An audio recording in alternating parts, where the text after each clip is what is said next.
नमः सिद्धे। ओम नमः सिद्धेभ्यो। नमो अरिहन्ताणं, नमो सिद्धाणं, नमो आयर्याणं, नमो वज्रायाणं, नमो लोये सव्यसाहुडम्। मंगलम भगवान वीरो, मंगलम गौतमो गणी, मंगलम कुंदाद्यो, जैन धर्मोस्तु मंगलम।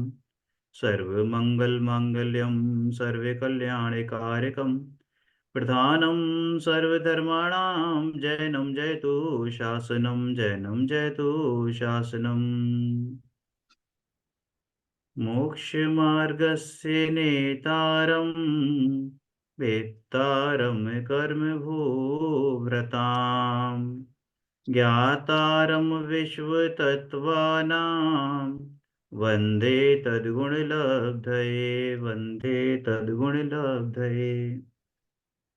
तत्वार सूत्र महाशास्त्र में अपना विषय चल रहा था, छठवां अध्याय। और परसों तक हमने 5 सूत्र इसके कर लिए थे। एक सेकंड, स्क्रीन शेयर कर दूं।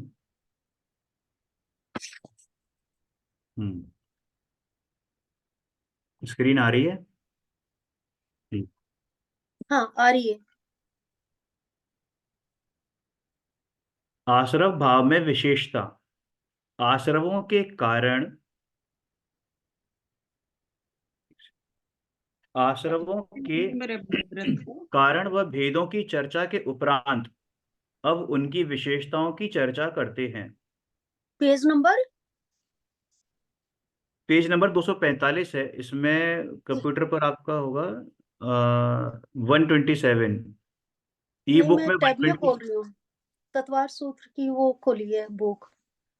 हाँ, टैब इसमें में 200। 245। हाँ, 245 आश्रव भाव में विशेषता। ठीक है।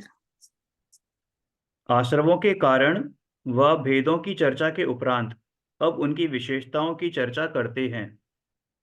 तीव्र, मंद, ज्ञात अज्ञात भावाधिकरण वीर्य विशेषभ्यस्त द्विविशेषः। क्या कहते हैं कि तीव्र भाव, मंद भाव, ज्ञात भाव, अज्ञात भाव, अधिकरण और वीर्य,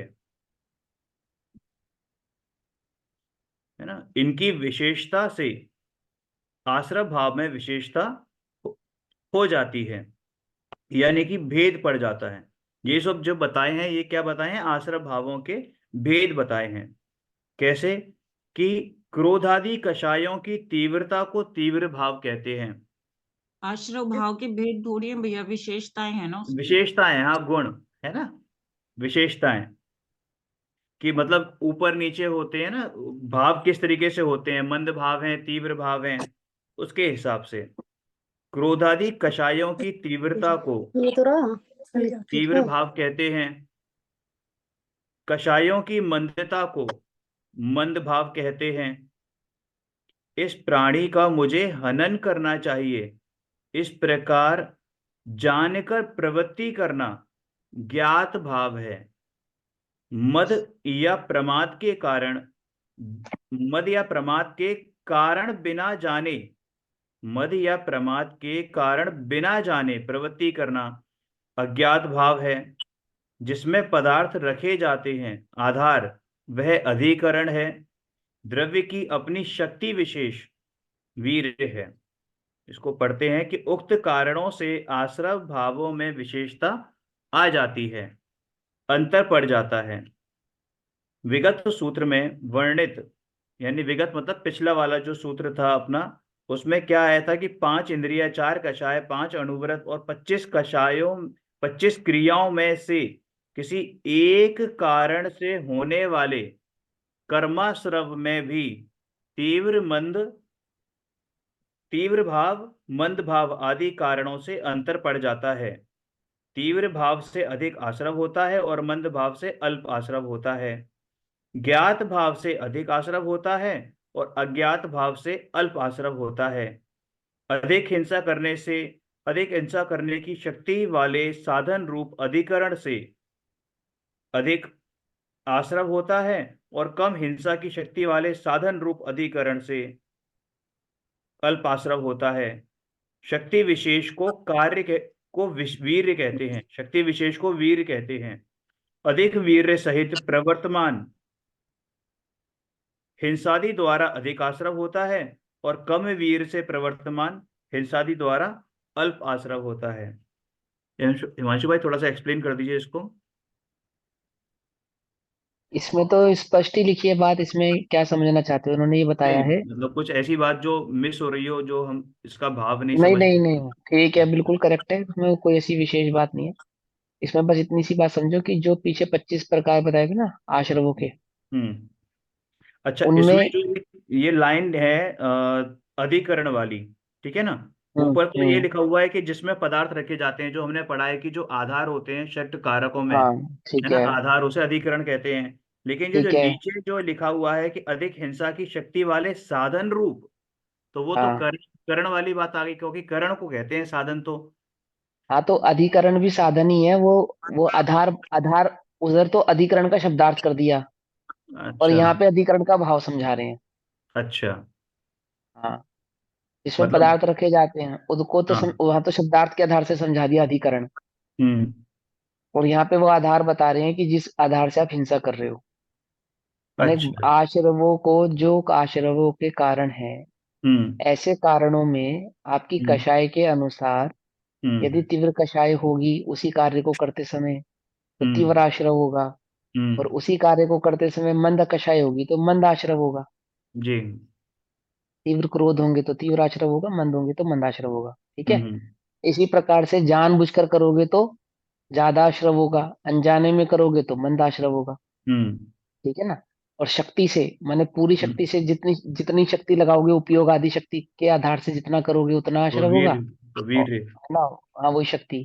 और हम्म। जितनी कम शक्ति से उस कार्य को करोगे उतना जो है कम आश्रव होगा, बस उतनी सी हम्म। बात है। देखो, दो प्रकार का क्रोध हम लोग करते हैं। हम्म। एक कृत्रिम क्रोध करते हैं, एक अकृत्रिम क्रोध करते हैं, करते नहीं करते हैं।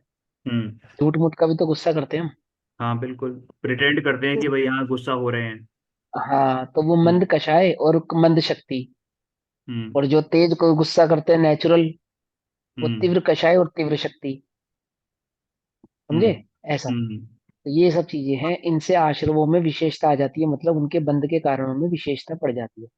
अब हम्म। ये भी जो है ना, मूलतः तो जो आपके आघाती कर्मों का आश्रव है ना, उसमें है इसकी विशेषता।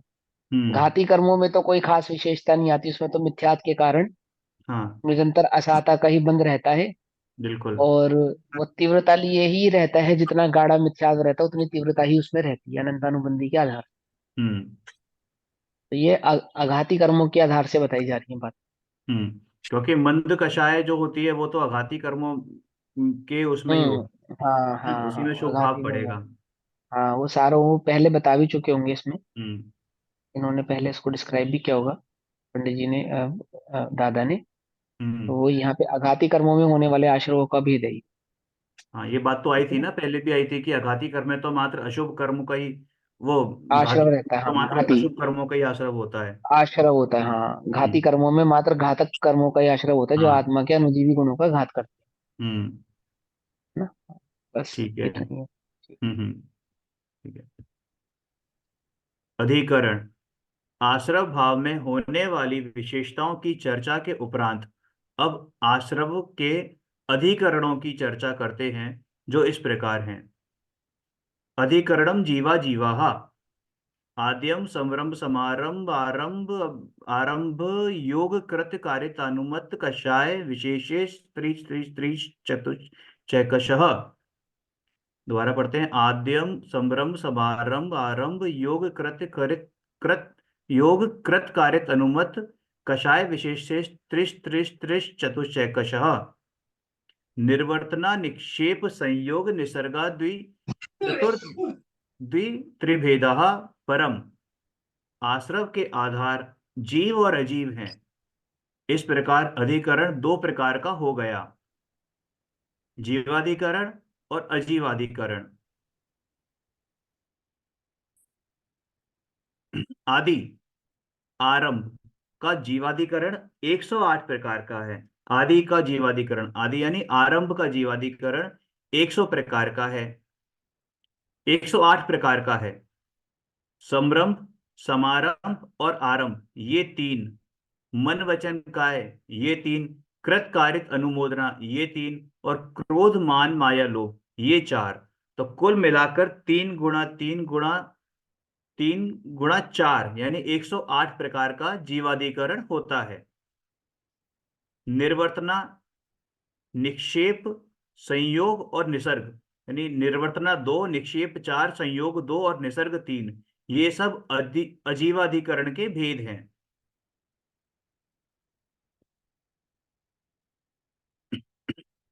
विगत सूत्र में अधिकरण की चर्चा आई है।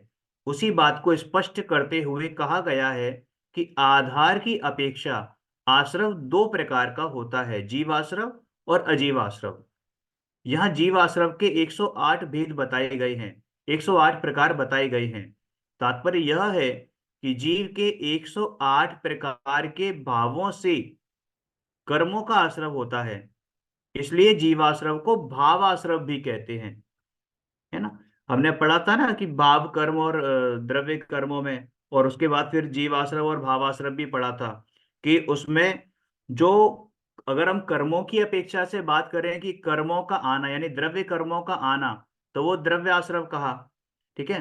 क्योंकि जो कर्म है वो पुद्गल है, तो उनको अजीव आश्रव भी कह दिया। लेकिन अगर हम भावों की अपेक्षा से देखें कि अपने परिणामों का बाहर की तरफ ढुलना, यानी अपने स्व सन्मुखता को छोड़कर बाहर की तरफ जाना, अपने उपयोग का बाहर की तरफ जाना, तो वो क्या कहलाता है, भाव आश्रव। और वो किसमें होता है, वो जीव ही होता है, तो इसलिए उसको जीव आश्रव भी कहा गया। तो उसी को यहाँ पर 108 प्रकार से के भावों से बताया गया है, ठीक है। आलोचना पाठ में भी हम प्रतिदिन पढ़ते हैं, समरंभ समारंभ आरंभ, मन वचन तन कीने प्रारंभ, कृत कारित मोदन करिके, क्रोधादि चतुष्टय धरिके। शत 8 जो इन भेदन ते, अघ कीने परिच्छेदन ते, तिनकी कहूँ लोक कहानी, तुम जानत केवल ज्ञानी। किसी काम के करने के संकल्प को संरंभ, उनके साधन को इकट्ठे करने को समारंभ, और कार्य शुरू कर देने को आरंभ कहते हैं, ठीक है। ये तो स्पष्ट ही है बिल्कुल। इसमें स्वयं करना कृत, दूसरों से कराना कारित, और किए गए कार्य की सराहना करना अनुमोदना है। मन वचन काय और 4 कषाएं पहले स्पष्ट की जा चुकी हैं। इन सबके परस्पर गुणा करने पर 108 भंग बन जाते हैं। तात्पर्य यह है कि क्रोधादि 4 और कृत आदि 3 के भेद से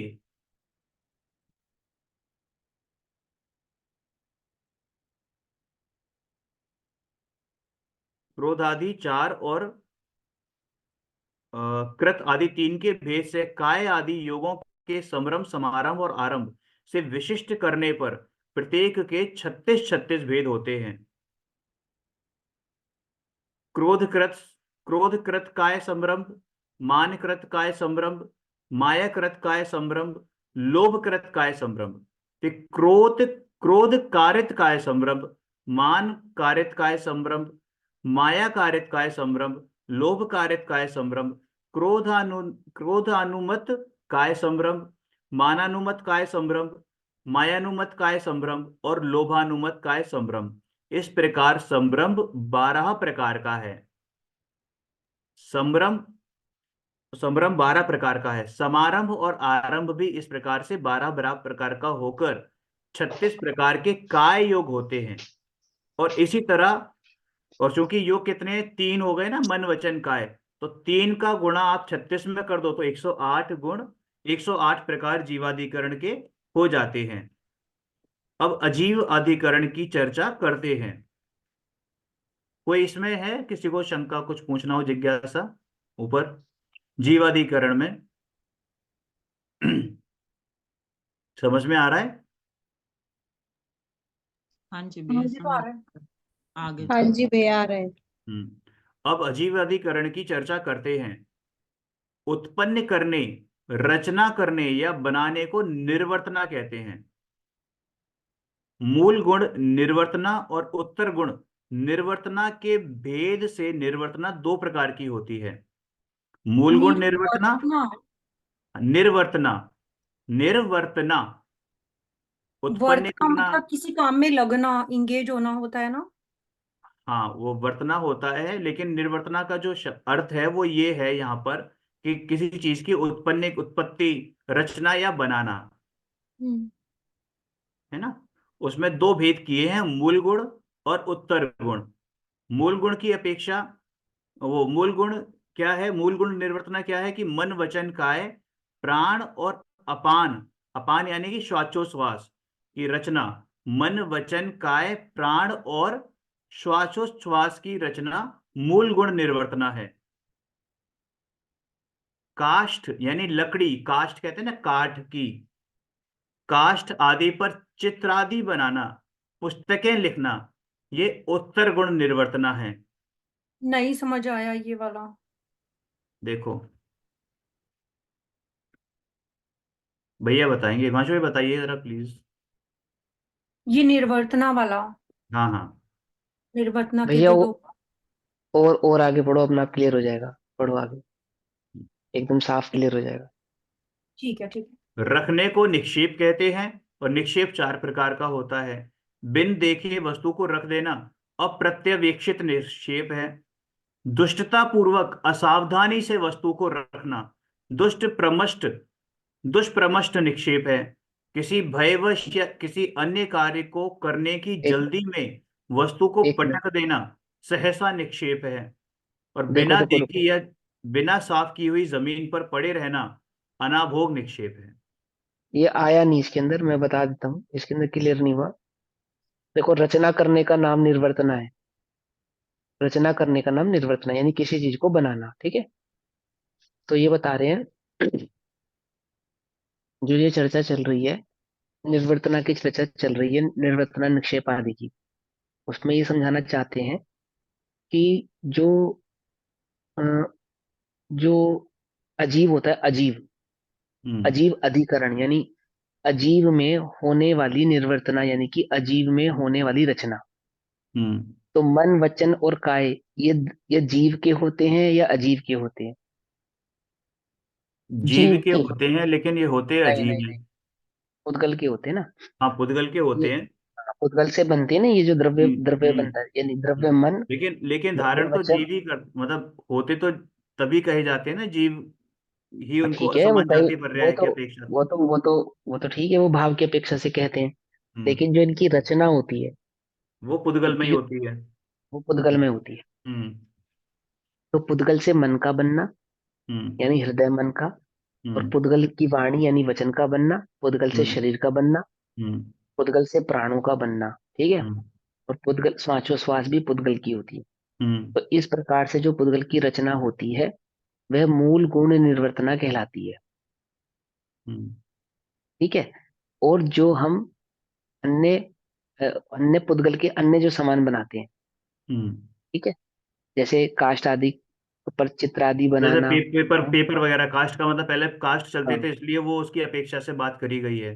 अभी जैसे हाँ, पेपर तो वगैरह चलते लकड़ी हैं पे, तो। हम्म। लकड़ी पे कुछ बनाना, कागज से कुछ बनाना, ऐसा हम्म। कुछ करना है ना, यानी हम्म। अन्य पुद्गल पदार्थों से अन्य वस्तुओं को बनाना, वह हम्म। उत्तर गुण निर्वर्तना है। अब ये हम्म। निर्वर्तना जानने से क्या लाभ होगा, ये बात हम्म। आपको आगे समझाएंगे वो, ठीक है हम्म। ना। हम्म। निर्वर्तना जानने से क्या लाभ होगा, ये आगे समझाएंगे, आप हम्म। पढ़ो। अब निक्षेप, अब ये वो वाले निक्षेप नहीं है जो हमने नाम स्थापना द्रव्य भाव पढ़े नहीं थे, नहीं नहीं नहीं, वो नहीं वो है, ये नहीं है ये। निक्षेप अलग चीज नहीं। है ना। जैसे कि किसी वस्तु को बिना देखे किसी वस्तु को रख देते हैं ना हम, बिना देखे ही, मतलब ध्यान में भी नहीं है कि क्या चीज है क्या नहीं देखो, है। निक्षेप, निक्षेप का मतलब होता है रखना, हम्म। क्षेपण करना, हम्म। क्षेपण करना। तो वो क्षेपण करने की बात समझा रहे, चार प्रकार से निक्षेप होते हैं, यानी वस्तुओं के साथ जो आप व्यवहार करते हो, वो चार प्रकार का करते हो। तो वो बिना देखे वस्तु को रख देना, बिन देखे धरी जो उठाई, है ना, वो भी लाइन उसमें आती है हम्म आलोचना पाठ में। हम्म तो बिना देखे वस्तु को रखना उठाना अप्रत्यवेक्षित निक्षेप है। हम्म और दुष्टता पूर्वक असावधानी से वस्तु को रख देना, हम्म ये दुष्ट प्रश्न निक्षेप है ना। हम्म। जैसे आप अपने घर में किसी वस्तु को उठाने और रखने का एक सलीका होता है ना। हाँ, आप कांच के बर्तन को कैसे रखोगे? सलीके से रखेंगे। सलीके से रखोगे। और ये कहते हैं कि प्रत्येक वस्तु को सलीके से रखना चाहिए, हम्म क्योंकि जब आप किसी वस्तु को उठाते हो या पटकते हो, हम्म तो उठाने में असावधानी होने से भी जीव हिंसा होती है, हम्म। और रखने की असावधानी में भी जीव हिंसा होती है।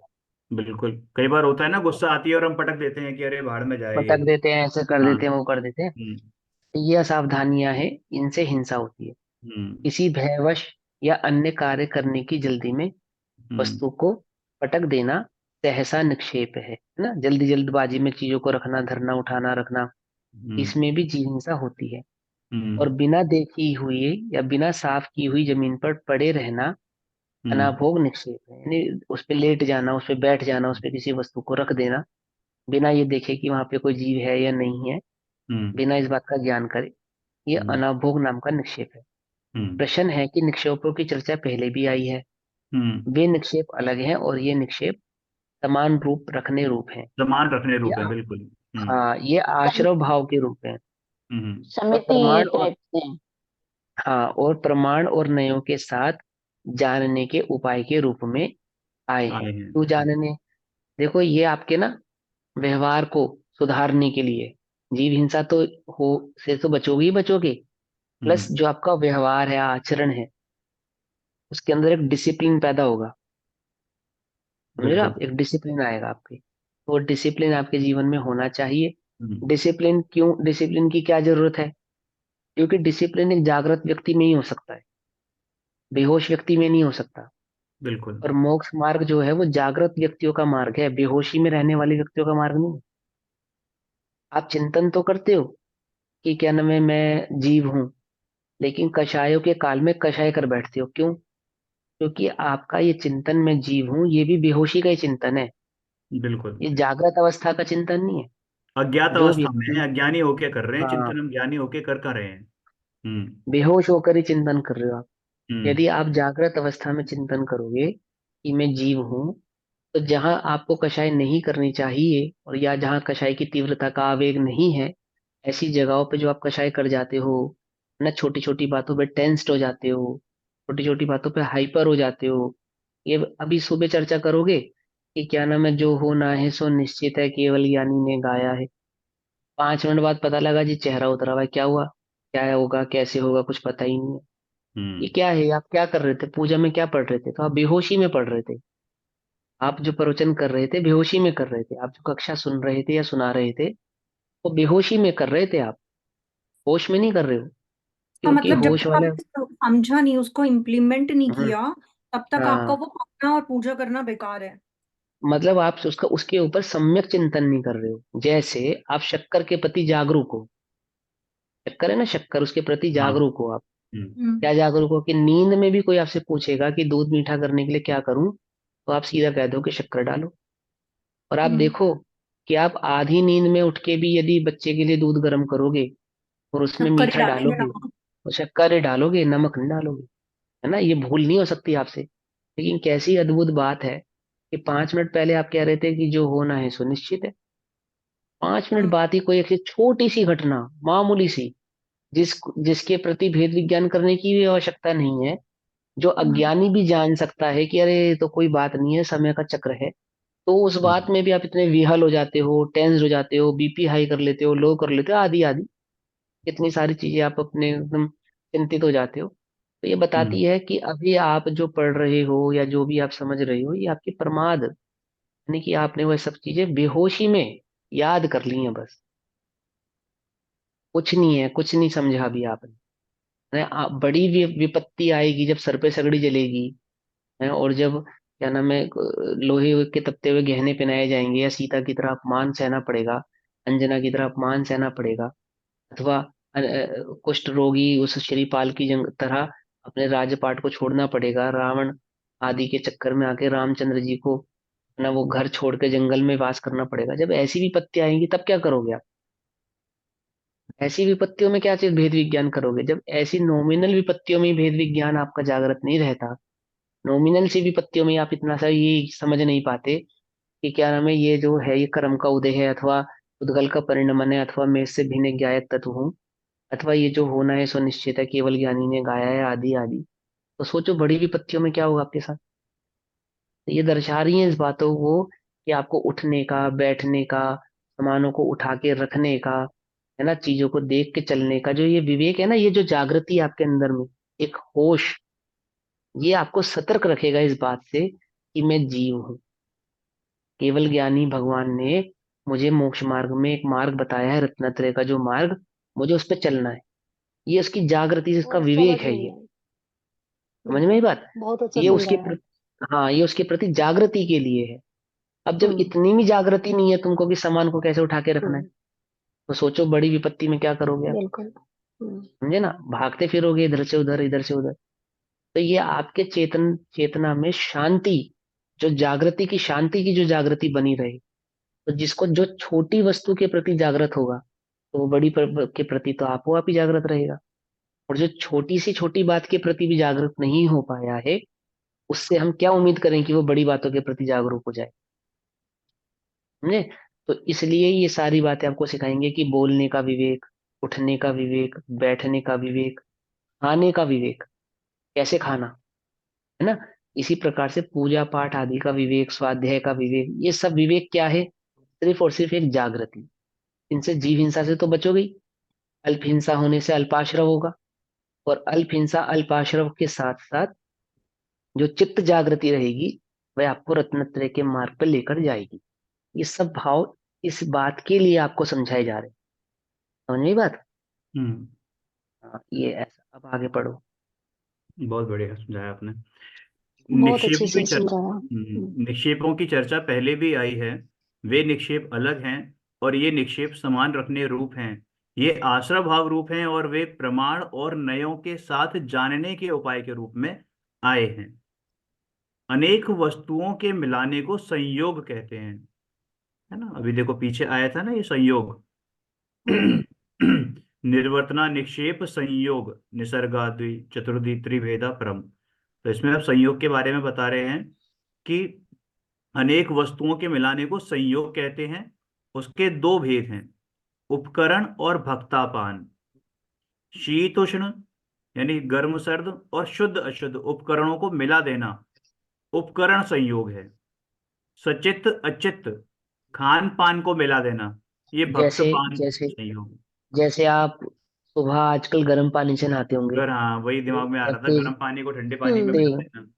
तेज गर्म पानी में ठंडा पानी मिला देते हो, हम्म। है ना। हम्म ऐसे शुद्ध को अशुद्ध में मिला देना। आपने 16 का भोजन हम्म बनाया और ऐसा भोजन बनाया अशुद्ध में मिला साधारण, दिया। शुद्ध में मिला दिया, हम्म है ना, या अभक्ष वस्तु को भक्ष में मिला दिया, हम्म। ठंडे दूध हम्म में गर्म दूध मिला दिया, आदि आदि। इस प्रकार से हम्म जो आप करणों को आपस में मिलाते हो, ये संयोग कहलाता है। उपकरण ठीक है? संयोग। उपकरण संयोग। हम्म फिर सचित अचित खान पान को मिला देना हम्म। भक्तपान संयोग है। हम्म। अचित और अचित खान पान, जैसे कि दाल है अचित हम्म। और हम्म सब्जी है सचित। हम्म। सचेत। दाल दाल में सब्जी को मिलाकर आ, मिला देना, आदि करना, ये सब हम्म। क्या कहलाता हम्म है? भक्तपान संयोग कहलाता है। अब ये क्या होगा, इससे क्या फायदा है, क्या जानेंगे कि भैया हम्म किस प्रकार का भोजन करना चाहिए, और भोजन में किस प्रकार की सावधानी जागृति होनी चाहिए, है ना। देखो विज्ञान ने ना भी एक खोज की है। उस खोज में उसने ये सिद्ध किया कि जब आप भोजन करने बैठे हो, और मैं क्या भोजन कर रहा हूं और किस प्रकार से कर रहा हूं, यदि इस जागृति के साथ भोजन किया जावे, तो वह हम्म भोजन अपने रस को 30 गुना और बढ़ा देता है। यानी कि जो आप भोजन कर रहे हो, वो जो आपको शक्ति प्रदान करेगा, उससे 30 गुना अधिक शक्ति आपको प्रदान करेगा वो, यदि आप जागृति के साथ भोजन करो कि मैंने ये रोटी खाई है, इस रोटी के साथ मैंने अब सब्जी खाई है, अथवा इस रोटी के साथ अब मैंने दाल खाई है, इस दाल का ऐसा स्वाद आ रहा है, इस रोटी का ऐसा स्वाद आ रहा है, ये तो विज्ञान कह रहा है। और यहाँ पे क्या कह रहे हैं कि भोजन करते समय आपको इतना भी विवेक नहीं रहता कि मैं सचित में अचित मिला देता हूँ, अचित में सचित मिला देता हूँ, ठंडे में गर्म मिला देता हूँ, गर्म में ठंडा मिला देता हूँ। तो ये हम्म आपको पता होना चाहिए कि इस प्रकार से नहीं होना चाहिए, है ना। तो ये चीजें आपको यहाँ समझाने हैं। प्रवृत्ति करने का नाम निसर्ग है। ये 3 प्रकार का होता है, ठीक है। मनो निसर्ग, वाग्ने निसर्ग और काय निसर्ग। यानी कि मन की प्रवृत्ति, वचन की प्रवृत्ति और काय की प्रवृत्ति। तो दुष्टता पूर्वक मन की प्रवृत्ति करना मनो निसर्ग है। अब ये दुष्टता किसके प्रति? जब आप दूसरे के विषय में बुरा सोचते हो तो वह दु, पर पर दुष्टता प्रवृत्ति है, पर के प्रति। और जब आप टेंशन में होते हो, एग्रेसिव होते हो, तो हम वह अपने अपने प्रति प्रति, करते हैं दुष्टता। तो वो अपने प्रति होती है ना। अब देखो आपका जैसे आपका क्रोध जागृत हुआ या टेंशन जागृत हुई, तो जो बीमारी उत्पन्न होगी अथवा जो रोग उत्पन्न होगा वो किसको उत्पन्न होगा? हमें खुद को। आपको खुद को उत्पन्न होगा। और उस रोग का जो भरतार, मैंने उस रोग के प्रति अब एलोपैथी आयुर्वेदिक आदि आदि जो दवाइयां खानी पड़ेगी, उसके कारण जो आपका धन साधन छूटेगा, वह सब किसके प्रति? आपके प्रति आप ही को होगा। फिर रोग के काल में आप प्रमादी हो जाओगे। प्रमादी होने के कारण आपको उठने बैठने का, चलने फिरने और बोलने का विवेक नहीं रहेगा, खाने पीने का विवेक नहीं रहेगा। तो एक के पीछे एक कितनी सारी हिंसा जुड़ती चली जाएंगी। हम्म तो ये सबके प्रति जागृत कर रहे हैं आपको कि बाहर की भी जागृति हो, भीतर की भी जागृति हो। ऐसा करने से एक तो आपको मंद बंद होगा, मंद बंद होने से मंद उदय आएगा, यानी पुण्य का बंद होने से पुण्य का उदय आएगा।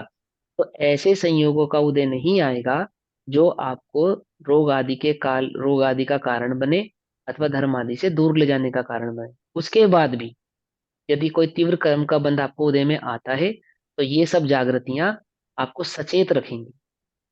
सचेत तीव्र कर्म के उदय में भी ये जागृति बनी रहेगी कि ये कार्य करने योग्य नहीं है, ये कार्य करने योग्य है, अथवा इस प्रकार से नहीं बोलना चाहिए, अथवा इस प्रकार से नहीं खाना चाहिए, अथवा इस प्रकार से नहीं सोचना चाहिए, ठीक है ना। अभी हम कब कहते हैं सभी जीव समान है, हम्म सभी जीव भगवान है। बद्धा भगवान थे ना बद्धा भगवान था। हम्म और फिर भी हम 2 प्रकार के जीव अपने जीवन में अपनी बुद्धि में बनाए रखते हैं। एक मेरे मित्र हैं, एक मेरे शत्रु हैं। हम्म ये अच्छे हैं, ये बुरे हैं। होता नहीं होता? अभी बिल्कुल। कोई भी हमारे प्रति दुष्टता का भाव रखे, हमारे धर्म के प्रति दुष्टता का भाव रखे, है ना, हम्म या हमारे समाज आदि के प्रति दुष्टता का भाव रखे, तो हमारे मन में जो उसके प्रति अग्रेसिवनेस पैदा हो रही है, हम्म वो क्या है? मनोनिसर्ग। मनोनिसर्ग, समझ में ये बात? मन की आपके चित्त, दुष्टता। हाँ, आपके चित्त में जो दुष्टता का भाव उत्पन्न हो रहा है, क्रोध मान माया लोभ 4 कषाय पूर्वक, हम्म किसी के भी प्रति, अपने प्रति चाहे पर के प्रति, चाहे हम्म सचित के प्रति चाहे अचित के प्रति, चेतन पदार्थ के प्रति अचेतन पदार्थ के प्रति, समझे, अचेतन पदार्थ के प्रति भी मनोनिसर्ग होता है या नहीं होता है? बिल्कुल होता है। ये पत्थर यहाँ कैसे पड़ा हुआ है, ये खंभा यहाँ लगा बिल्कुल। दिया, ये ऐसा कर दिया, ऐसा कर दिया, ऐसा है ना। तो हम्म इस प्रकार जो मन में दुष्टता उत्पन्न होती है, हम्म ये मनोनिसर्ग है। और फिर दुष्टता पूर्वक वचन की प्रवृत्ति होती है, क्योंकि मन में होई सो वचन उचरिए, हम्म वचन होई सो तन सो करिए, है ना। तन तो सुकड़िए उसी वही प्रकार तीनों उसी का वो प्रकार हो आपके जाता है ना। वचन निकलेंगे, है ना। मन अब वचन और आप काया तीनों से क्या। मन तो आप मन तो रखो आप अपना गंदा, और वचन आप रखो अच्छे, तो कितनी देर अच्छे रहेंगे? हम्म बनावटी वचन कितनी देर अच्छे रह सकते हैं?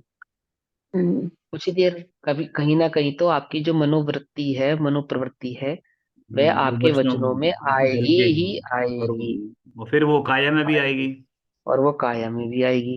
तो वो बिल्कुल। दुष्टता पूर्वक वचन बोलना और दुष्टता पूर्वक काय की प्रवृत्ति करना, तो ये हम्म सब क्या है? मनोनिसर्ग, वाग्नि निसर्ग और काय निसर्ग। हम्म ठीक? इस ये प्रकार मन अच्छा, आज, हाँ, मैं ये मन हाँ पूछ रही बोलो। थी, वो सचित कहते सचित हैं और अचित का बता रहे थे ना, वो खाने के संबंध वाला, तो वो कैसे? हाँ देखो जो सचित भोजन और वाला बताया ना, जो, सचित अचित का, हाँ, कि क्या क्या सचित अचित का भोजन के प्रति की जो मतलब दाल मिलाना होती नहीं है, चाहिए से, हाँ हाँ। हाँ मिलाना, दाल होती है और क्या नाम है, जो ये अनाज होते हैं, सूखे में अनाज होते हैं, ये अचित कहलाते हैं। और जो हरी हाँ, होती है, हरी, हरी। जो हरी नहीं हरी हरी तो हरियाली होती होती है। है। नहीं, मैं क्या कहना चाह रही, हरी तो होती है, जैसे ये सब्जी जो है पक गई सब्जी, तो उसके बाद वो क्या रहेगी? वो सब वो देखो, आपने पका ली, लेकिन वो हाँ। तब भी हरी में ही काउंट होगी। कच्ची अच्छा सब्जी तो कोई नहीं खाता ना। अच्छा अच्छा। जो अनाज जो आप अनाज पकाते हो, तो चना। उसको दाल के साथ फिर खा सकते हैं कि नहीं सब्जी को? देखो सुनो, ये तो एक जागृति की बात है, आपका जितना नियम है, जितना आपने अच्छा। त्याग किया है ना, हाँ उसके हाँ हिसाब से आप भोजन करो, लेकिन इस बात की जागृति रहना कि ये वस्तु सचित है और ये वस्तु हाँ अचित है। देखो, हमारा जैसे सचित वस्तु का त्याग नहीं है, फॉर एग्जाम्पल। हाँ। तो भैया हमने एक मिनट, सचित, सचित चित का क्या मतलब हुआ? इसमें भी दीदी, इसमें अचित ये अचित का सचित और मतलब अचित का क्या मतलब हुआ? सचित मैं मतलब जो बता जान है जिसमें, और अचित मतलब जो जीव रूप चित, है, जो सचित। चित्त, लेकिन अच्छा। जो, हाँ लेकिन ना ये बोलते हैं ना कि जैसे पेड़ से अपन ने कोई सब्जी तोड़ ली, ठीक है, हाँ तो वो कुछ टाइम बाद उसको उसमें काउंट कर लेते हैं कि नहीं अच्छे तो हुई है। देखो ऐसा नहीं ऐसा है। नहीं? नहीं, अच्छा ऐसा भैया नहीं। लेकिन एक बात सुनिए, अच्छा अच्छा। जैसे गेहूं होता है, तो गेहूं में भी हाँ, कहते हैं कि हर एक गेहूं में भी एक जीव है। सुनो सुनो सुनो सुनो सुनो सुनो, हाँ। आपको मालूम नहीं ना, कृषि विज्ञान ही नहीं मालूम तो कैसे बताएंगे। पहले घर घर में किसान होते थे, गाय होती थी, बैल, दूध भी निकाला जाता था। आजकल जैनियों को लगता है कि हिंसा होती है और हम तो अहिंसक हैं, उन्हें यही नहीं पता। रत्नाकरण शावकाचार्य जी पढ़ो आप, फिर आपको समझ में आएगी। प्रत्येक जैनी किसान किसान जैसा जीवन जीता था। समझ में आई बात? तो इसलिए ये भूल उत्पन्न होती है। गेहूं को या अनाज जो भी होता है, वो हमें अचित अवस्था में ही प्राप्त होता है, सचित अवस्था में प्राप्त ही नहीं होता। जब हम गेहूं को बोते हैं, उसकी पाल उगती है, तो वह पाल जब तक सूख नहीं जाती तब तक उसकी कटाई नहीं होती। सूख, जब वो खेत में पीला हो जाता है ना, वो हरी से पीलेपन पे पाल आ जाती है उसकी, सूख जाती है, तब उसकी कटाई करके और फिर उसमें से गेहूं को झाड़ा यानी निकाला जाता है। लेकिन जो फल होते हैं, शाक होती हैं, सब्जियां होती हैं, वो पेड़ पे लगी रहती हैं, हरी अवस्था में होती हैं। और हरी अवस्था में मैंने रंग की अपेक्षा से हरी नहीं, उनमें नमी होती है, नमी, उनमें नमी रहती है। वो उनमें बढ़ने की, घटने की शक्ति विद्यमान रहती है, उसमें जीव आदि जंतु लगने की, सड़ने गलने की शक्ति विद्यमान रहती है। और उस अवस्था में जब हम उनको तोड़ते हैं, चाहे हमने तोड़ के उसको रखे रखा, चाहे हमने उसको खाया, चाहे हमने उसको पकाया, अथवा हमने उसको ऐसे ही साधारण रूप से रखा रखा, वे सचित रूप से ही काउंट होती हैं। जो जी। सूखे अनाज होते हैं, जैसे चावल, दाल, है ना, चना, ये सब खेत में ही सूख जाते हैं, लगे लगे खेत में लगे लगे ही सूख जाते हैं, अचित हो जाते हैं। उससे अधिक ना वे बढ़ते हैं, उससे अधिक ना वे घटते हैं, तब वे वहां से कटाई करके निकाले जाते हैं। ठीक है ना? तो ये, बिल्कुल। इनमें ये अंतर होता है, अनाजों में, सूखे अनाजों में और हरी शाक सब्जियों में ये अंतर होता है। इसीलिए अष्टमी चतुर्दशी आदि के दिन लोग जब सचित वस्तु का त्याग करते हैं, तो क्या नहीं खाते? शाक और सब्जियां नहीं खाते, हरी फल, सब्जियां नहीं शाक खाते। और सब्जियां नहीं खाते। नहीं परंतु जो खाते। मोटे अनाज होते हैं, उनका सेवन वे करते हैं। हम्म। ठीक है ना? तो हम्म। आपका त्याग नहीं है तो भी ये जागृति तो रही है, सचित है, ये हम्म। वस्तु सचित है। जी जी जी ऐसा, जी। ठीक है, ये बता रहे हैं आप। अब ये आज पहली बार पता हाँ, चला है ये सारी चीजें। थोड़ा सा मतलब अब समझ में आता है कि हाँ, ये जो है कितना जरूरी है अपने हाँ, विवेक को तो जागृत भैया रखने के लिए। एक बात और बताइए, मतलब जो आपने बात बताई ये समझ में तो आ गई, लेकिन हम्म। जैसे और सूखा अनाज होता है, जैसे चावल वगैरह हम बोते हैं तो कुछ नहीं होता, यदि हम गेहूं बोते हैं तो उसमें से पत्ते तो निकलते हैं। हाँ, तो निकलते हैं तो क्या हुआ? पत्ते निकलते हैं, अगर सूखे बीज या सूखे अनाज में वापस रिप्रोडक्शन होने की शक्ति विद्यमान होती है, इसका मतलब ये थोड़ी कि वो सचित है। वो अच्छा। पुद्गल, पुद्गल में एक परिणमन की शक्ति होती है, पौद्गलिक शक्ति होती है वो उसकी। हम्म। और फिर उसमें चित्त यानी सचितपना उत्पन्न होता है बाद में। समझ नहीं बात? जैसे किसी सूखे पदार्थ में रखे रखे जीव उत्पत्ति हो जाती है, सड़ जाता है उसमें, है ना, घुन लग हाँ। जाती है, आदि चीजें होती हैं। तो ये थोड़ी हम्म। ना कि उस गेहूं ने उसको पैदा किया, गेहूं ने नहीं इसको पैदा किया। वो वो पौद्गलिक तो शक्ति है। वो तो वो जीव को पौद्गलिक, शरीर मिल गया ना, उस पुद्गल के रूप में जीव को शरीर मिल हाँ, गया। शरीर मिल कहीं गया। कहीं से मर के ठीक आया, है। और वो यहाँ पे हाँ, उस उसमें वक्त, उसको पुद्गल रूपी शरीर मिल गया, हाँ, और माने वहां पे जाके गेहूं पैदा हो में, गया। गेहूं से जो धान बनने की शक्ति है जिस गेहूं में, है हम्म, ना, वो उसकी पौद्गलिक शक्ति है। वो अच्छा जीवत्व शक्ति नहीं है उसकी। अच्छा, ठीक है हाँ, वो उसकी पौद्गलिक शक्ति है, ठीक है ना। ठीक जैसे फर्मेंटेशन होता है, तो है। सभी लोग क्या समझते हैं कि जीव उत्पत्ति के बिना फर्मेंटेशन नहीं हो सकता, ऐसे ही समझते हैं हम्म। ना। हम्म। हम्म जबकि ऐसा नहीं है। दो प्रकार का फर्मेंटेशन होता है। एक जीवत फर्मेंटेशन होता है, एक अजीवत फर्मेंटेशन होता है। ठीक। जब किसी वस्तु में, जब तक किसी वस्तु की स्वाद और उसकी खुशबू नहीं बदलती, तब तक उसमें होने वाला जो फर्मेंटेशन है वो वो पौद्गलिक निश्चित होगा। रूप से होगा। हाँ, वो पौद्गलिक होगा। हम्म। जैसे दही जब तक मीठा है, तो दही बिना फर्मेंटेशन के तो दही नहीं बनेगा। नहीं। लेकिन जब तक उसका स्वाद नेचुरल मीठा है, तब तक उसका जो फर्मेंटेशन है वो पौद्गलिक है। हम्म। लेकिन जैसे ही उसका स्वाद बिगड़ा, हम्म। खटासपन में आया, उसकी खुशबू बदल गई, तो उसका हम्म। जो फर्मेंटेशन है वो कैसा फर्मेंटेशन हो गया? वो जीवत फर्मेंटेशन हो गया, यानी जीव की उत्पत्ति होने के कारण उसमें वो फर्मेंटेशन हुआ है। जी। यानी अपने स्वाभाविक स्वाद और हम्म। स्वाभाविक सुगंध को हम्म। बदलने, फर्मेंटेशन होने पर उसका स्वाभाविक स्वाद बदल जावे और उसकी स्वाभाविक सुगंध बदल जावे, तो वह जीव के कारण हुआ फर्मेंटेशन कहलाता है। भैया यहाँ पे हाँ, फर्मेंटेशन करके लोग दालें वगैरह चने खाते हैं, वो वो मतलब कि जीव है। अगर, हाँ, वो जीव है, वो तो जीव है ना। उसमें आपने उसको फर्मेंट किया ना, एक एक विधि पूर्वक उसको फर्मेंट किया। अब उसका स्वभाव, नेचुरल स्वभाव कैसा है उसका? सख्त। हम्म, और अब उसका स्वभाव कैसा हो गया? नरम। अच्छा, तो वो तो चेंज हो गया, तो वो खाने लायक नहीं है इसीलिए ना।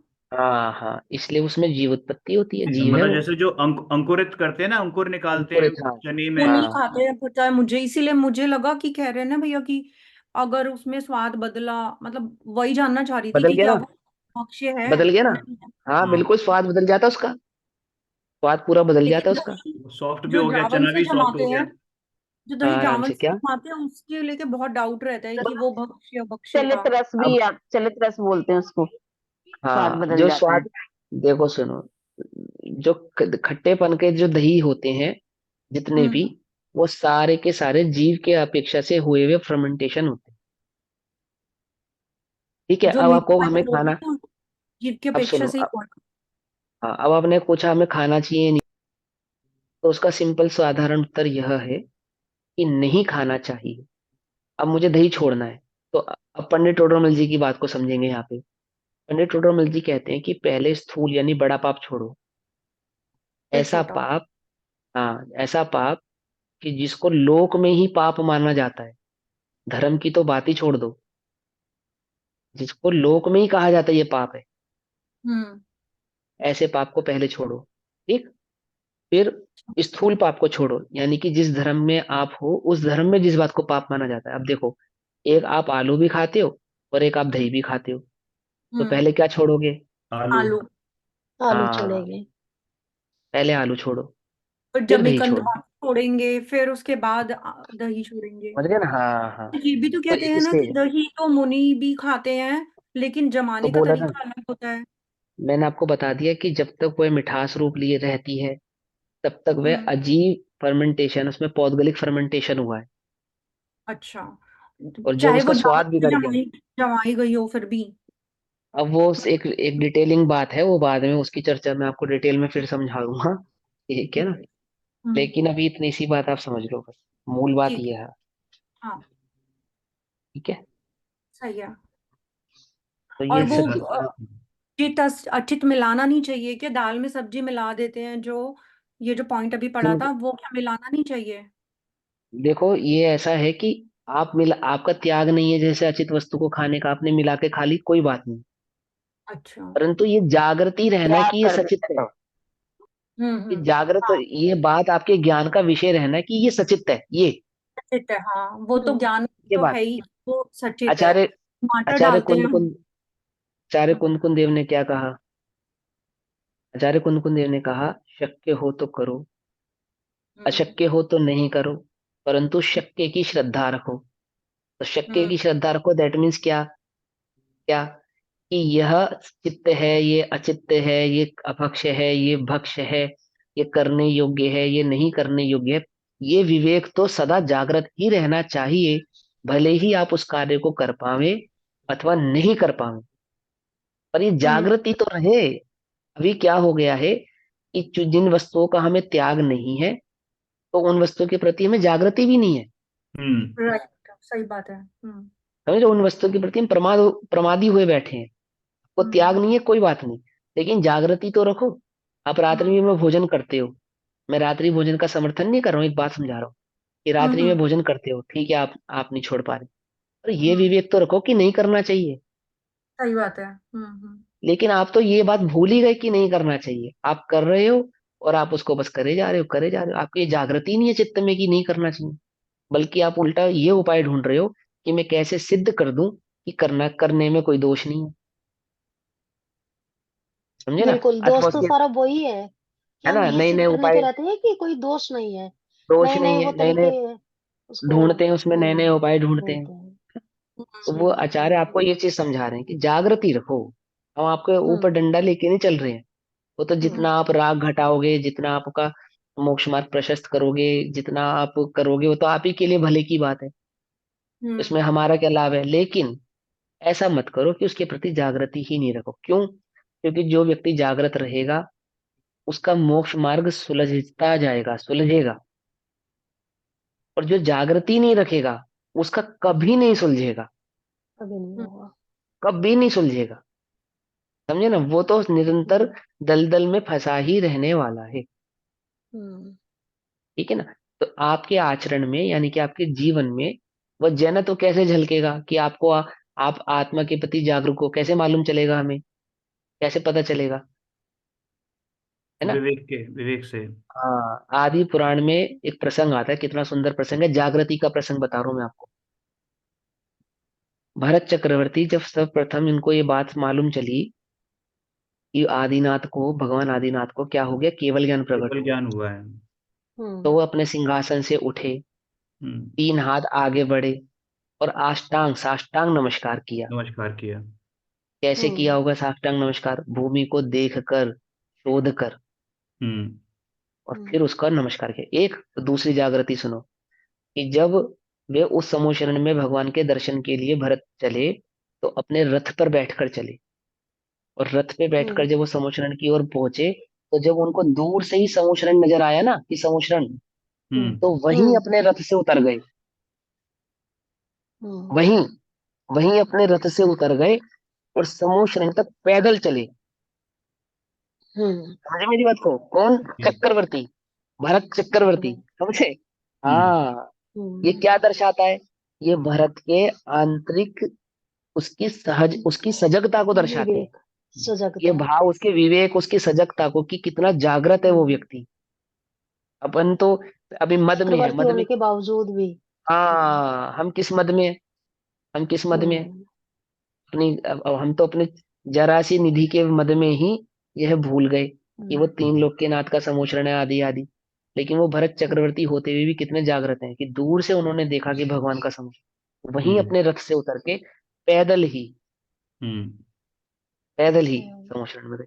और ऐसे जागृति के मैं आपको इतने किस्से प्रसंग सुना सकता हूँ, सारे मेरे दिमाग में घूमते हैं। तो सम्यक दृष्टि का जो जीवन होता है, तो उसकी उसकी उसके बोलने के जो तरीके, उसके उठने बैठने के जो तरीके, उसके वस्तु को उठा के रखने के जो तरीके हैं, ये उसके आंतरिक कषायों को दर्शाने वाले होते, अंतर की कषायों को दर्शा।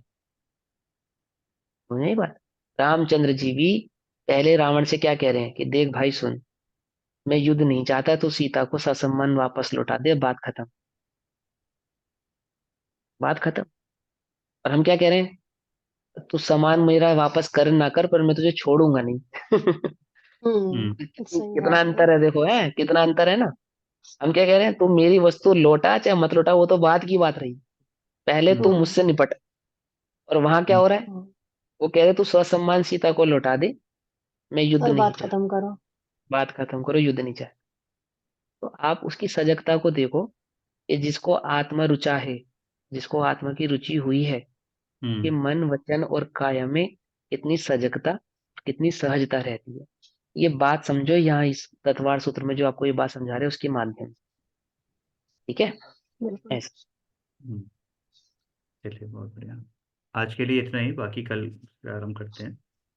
निज निधि निज में बताई यह अनंत उपकार है, उसके लिए जिन वाणी माँ को वंदना शत बार है, वंदना शत बार है।